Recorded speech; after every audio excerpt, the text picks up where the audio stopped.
Hello everybody, and welcome to the Clark County Public Library program Afterschool Posse. My name is Miss Amanda, and today I'll be reading you a book and showing you a craft that you can make at home. Today we'll be reading Secrets of the Sea, The Story of Jeanne Power, Revolutionary Marine Scientist by Evan Griffith, illustrated by Joanie Stone, with permission from Houghton Mifflin Harcourt.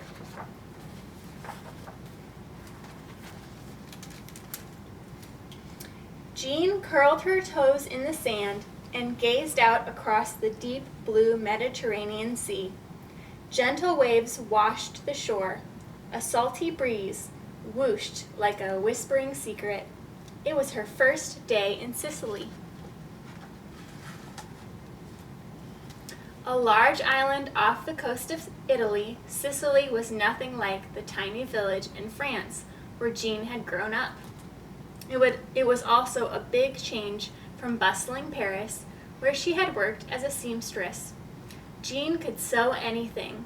She had once designed a wedding gown for an Italian princess. But when she married a merchant and moved to Sicily, she decided to leave dressmaking behind and try something new. What would she do? Who would she become? Jeanne explored the island. She saw wild olive trees and cypresses swaying in the breeze, falcons and eagles soaring overhead, hares scampering over grassy hills, and porcupines foraging among the bushes. Sometimes, when she looked out to sea, she caught a glimpse of a breaching whale or a leaping swordfish. Sicily was bustling with life. It gave Jeanne a wild idea. She would become a naturalist, a kind of scientist who studies animals and plants. The year was 1818. Women weren't encouraged to become scientists, but Jeanne didn't let that stop her. She taught herself about natural history by reading books and talking to other scientists on the island. Then she got to work.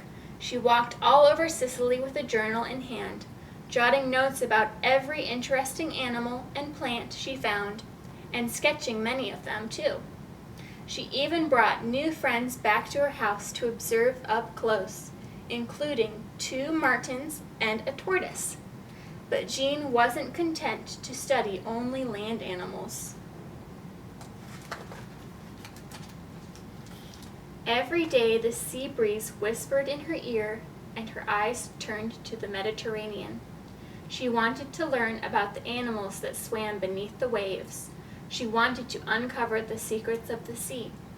But how could Jeanne study animals that live where humans can't even breathe?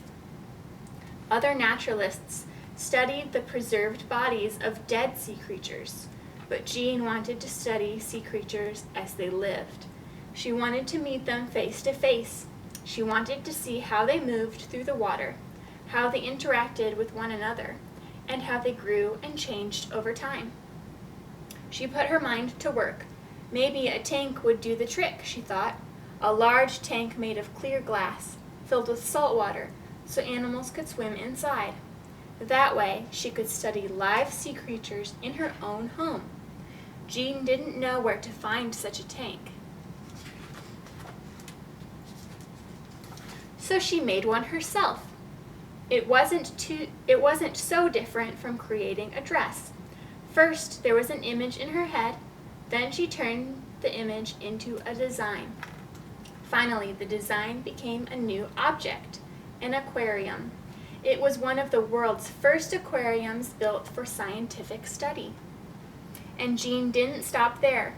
She also designed wooden cages that could be anchored in shallow water, allowing her to observe animals in their natural habitat. She had her equipment. Now all she needed were sea creatures to study.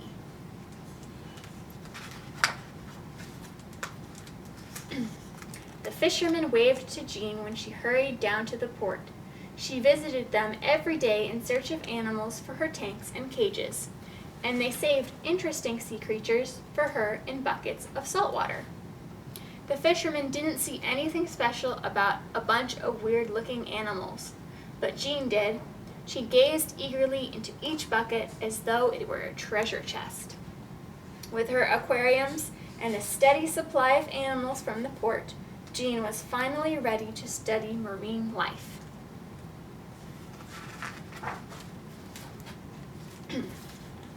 Jeanne studied many creatures, from seahorses to sea stars, but her favorite was the paper nautilus, a small octopus that lives inside a thin white shell.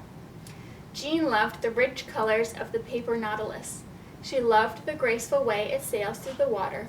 With her aquariums, she was able to do something no one had ever done before: observe this enchanting octopus alive and up close. And this careful study gave her the chance to solve a mystery that had puzzled scientists for ages. When scientists can't agree on something, they like to argue. And they had been arguing for a long time about whether the paper nautilus created its shell or stole it from another animal. Jeanne knew that she could use her aquariums to settle this argument once and for all. She placed paper nautilus eggs inside a tank. Now she just had to wait for them to hatch. She pressed her face against the aquarium glass and waited day after day, until the baby octopuses emerged. At first, there were no signs of shells. Maybe paper nautiluses steal their shells after all, Jeanne thought. But to be sure, she kept watching. Then, finally, she saw them, tiny shells, just starting to take shape. Jeanne's heart leapt. She had solved the mystery of the paper nautilus. It didn't steal another animal's shell. It created one of its own. Jeanne spent several years studying sea creatures in Sicily, and she had made many discoveries. She witnessed the paper nautilus repairing cracks in its shell, which further proved that the shell was created, not stolen. She observed octopuses holding stones with their tentacles and using them as tools. She uncovered sea snails and clam fossils buried in the Sicilian sand. When she presented her findings at a nearby academy, a place where people gathered to discuss science and share their research, her fellow scientists were impressed, and Jeanne became the Academy's first female member. Jeanne knew that her work was groundbreaking, and she wanted to present it to academies beyond Sicily too. When she and her husband left Sicily to move to England, she had a wealth of research just waiting to be shared with the wider world. But during the move, disaster struck. Jeanne traveled by land, but she sent her belongings, including much of her research, by boat. Along the coast of France, the boat ran into a terrible storm and sank. When Jeanne heard the news, her heart sank too. Most of her work was lost to the bottom of the sea, deep down where the octopuses dwell. How would she share her discoveries with other scientists now? Without her research, who would believe her? Jeanne didn't give up. She returned to Sicily, rolled up her sleeves, and went back to work. She repeated her experiments. She published her research so others could read it. She shared her findings with a prestigious scientific academy in London. At first, many people doubted Jeanne. They distrusted a female scientist, and they refused to believe that the paper nautilus created its shell. But Jeanne's work was careful, detailed, precise. When she presented her evidence, it left no room for doubt. Slowly, the world began to accept the truth of her discoveries. It was never an easy road, but Jeanne stood her ground at every turn. When a male scientist tried to take credit for solving the mystery of a paper nautilus, Jeanne spoke out, reminding the scientific community that it was her discovery. Later, when the world began to forget Jeanne's contribution to aquarium design, she put pen to paper. As I was the first to have the idea to study marine animals in aquariums and cages, I want to keep my rights as an inventor, she wrote in a letter to Richard Owen, an influential fellow scientist. Jeanne joined many scientific academies throughout her life, a rare feat for a woman in the 19th century. Her research was published in several languages, and she earned the respect of her peers. This respect wasn't just for her discovery that the paper nautilus created its shell.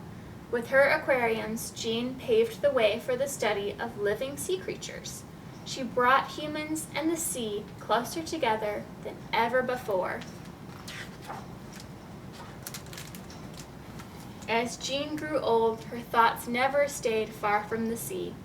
Wherever she was, she could close her eyes and picture the deep blue of the Mediterranean. She could hear the gentle waves lapping the shore. She could smell the salt-tinged breeze. She had unlocked some of the secrets of the sea, but she knew there were many more just waiting to be revealed by other curious minds, others who looked out to sea and dared to wonder, to explore, to discover. The end. Thanks for listening. Now I'll show you a craft that you can make at home. For our craft today, we're going to be making fossils out of this clay. First, you will begin by making the clay. You will need 3/4 of a cup of cornstarch. Next, you will add 1/2 a cup of glue.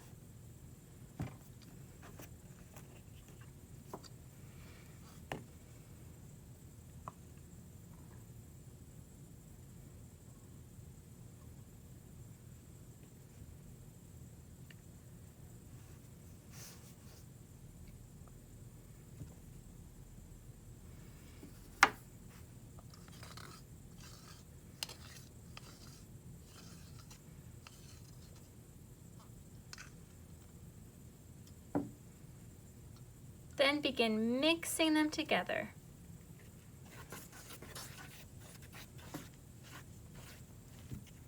After you've mixed together the cornstarch and glue, you will add some white vinegar. You will need 1/2 a tablespoon.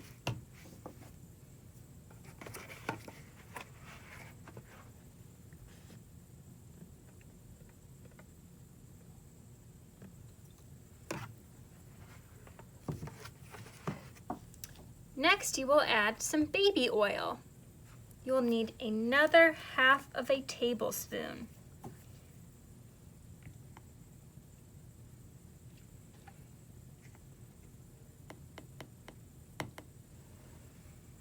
And finally, you will add some lotion, and you will need 1/2 of a teaspoon. You will need 1/2 of a teaspoon.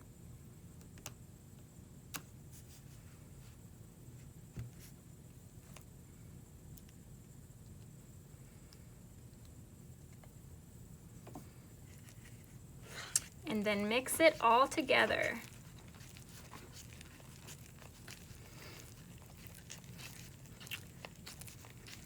After you've mixed it together, you will add some more cornstarch. And keep adding cornstarch and mixing it. Keep mixing until your clay looks something like this. Nice and moldable.